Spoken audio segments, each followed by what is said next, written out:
So I think we've got a bit of a problem, haven't we, us photographers? Because I think we all know that a good way to grow on Instagram right now would be to make videos and Instagram reels and things like that. So let's talk about how you can optimize what you're already doing, maybe start something that you're not currently doing, and more importantly, actually enjoy making Instagram reels. So let's just start with the basics, okay? So what you're looking to do is you're looking to create content that the viewer is going to watch all the way through. There are various ways that you can kind of trick them into watching it all the way through, but I would personally recommend making them want to watch it all the way through, because then they're far more likely to go back and check out some of your other content. So we'll talk about some of the ways that we can encourage people to watch that a little bit longer in a minute. But first, I just want to talk about some of the types of content that we could be making.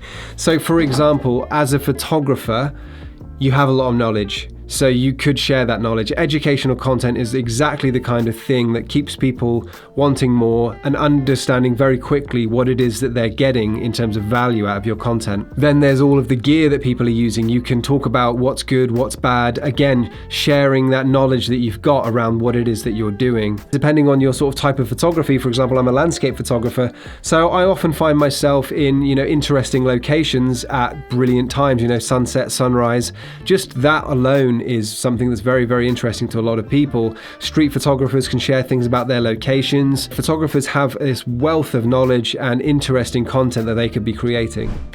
So one way that we can get people to watch just that little bit longer is if we want to provide them with some information, don't give it all away all at once. So if you are going to give them, say, 5 tips, don't just put those 5 tips on the screen and leave them there, because they will probably just quickly soak up those 5 tips and swipe away. What you can do is you can use the reels. You can bring in text into your reel, and then at the bottom you can trim each piece of text to come up one by one after the other. So you're trickling out that information over that period of time, almost forcing them to watch all the way through. But I think it's such a natural thing for us at this stage that I don't think they're going to feel forced into it. They're just going to stay just out of curiosity to see what those tips are. If you want to be making Instagram reels, it's a really good idea to start consuming lots of reels and TikToks. TikTok is huge and it is filled with trends and interesting ideas that you can kind of adapt. And if you see something you think, oh, that's a really, really funny idea, I could take that and put a photography spin on it. And that's how trends move. That's how the platforms work. People see someone doing something and then they kind of turn it into something else, and these ideas just evolve. So don't be afraid to see something that someone else has done and let that inspire you into creating something around photography. Now this next one's really important, okay? Don't do it for the views. Some funny things will happen if you start to become successful in creating reels. You will be gaining followers, and those followers will be expecting more reels, probably more of what you've been doing. So if you are only producing reels to get views and you're not interested in it and you're not enjoying the process, then you're going to find yourself locked in with a whole load of followers that are expecting content that you don't want to make. So it's really important that you don't compromise the thing that you love to do just so you can get views. I promise you that happens. So if your photography reach has dropped and you're trying to find a new way to gain followers, just bear in mind that if you do that through reels, that's something you're going to be continuing to do and that your followers will continually expect from you. An absolute goldmine of content for a lot of people will be repurposing content that you've already created. So for example, on this YouTube channel, I've got a whole bunch of videos that I could use and recut into new videos that I can use for reels. Now, one thing you have to bear in mind is for that, so I use a lot of music on my YouTube channel. I use something called Epidemic Sound. Now, a good thing for me is that I can use that same music on reels and it won't get muted by Instagram. So if I wanted to cut together a video and have it, cut to the beat and get it really good, I can then upload that to Reels, use the original audio, and I don't have to worry about anything. So if you're repurposing content, just be aware of the music that you're leaving in it. And if you do want to try Epidemic Sound, I have a free trial that you can use if you click the link in the description. It's a really good thing to do. It's great if you're thinking about starting YouTube as well, but it's just a really good resource for music. So if you're repurposing content, just be aware that if you don't have a license for that music, like through something like Epidemic Sound, then Instagram will mute that.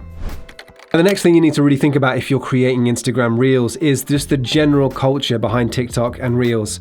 I think social media has been a pretty negative place for a long time. I think Facebook is mostly to blame. It's just argument after argument on there. But I think TikTok and Reels, when you really dig into them, there's a really good vibe to a lot of the content. It reminds me a lot of Vine, a lot of comedy, a lot of people just having fun and just being really sort of chill and easy with the type of content that they're making. So let's try and put kind of the negative vibes and the seriousness to one side and just, you know, when you're creating your content, just remember it can be pretty lighthearted and pretty casual, and that's really the kind of culture behind this type of content. Now, another thing that I'm kind of personally experimenting with is to use it a lot like stories. You know, if you actually go look at my Reels, you'll see that I don't really care that much about getting views. I just am really loving a place to just put out a bit of content, just to make a couple of simple little videos that I can do all on my phone. And I'm really enjoying that. And I'm kind of getting frustrated with stories because I want to film and stop and start filming again. It will be part of one story, but that's just not how stories work. So I've kind of started thinking about Reels as how I would use stories now. So if you're someone who's not making Reels, but you make 4 or 5 stories a day, just think to yourself, hey, maybe those stories could just be Reels, and that would take care of me making that content, keep it casual, keep it easy, and you know, that could be your way of making Reels. You'll find that maybe one of those might actually just spike the algorithm. You get loads of views and you'll realize, okay, I could just make more of that type of content. And I think the tone that you've probably got from all of the tips in this video is just enjoy it. It's a part of Instagram which could be really fun. I think the photography community is looking at video quite negatively just because of the way that the community was hit by Instagram's changes. But, you know, just try to enjoy it. Video is a really fun thing to do, and you can do it all on your phone and you can just experiment. So the top tip and the top takeaway from this video is to really just enjoy it. So I really hope that as a photographer, maybe you've got an idea now of how you can get started with Instagram Reels, or maybe take what you're doing in a different direction if what you're doing isn't working. And, you know, if this was valuable, make sure you hit the like button. And if you want to see more of these videos, hit the subscribe button. And if you do, I will see you in the next video.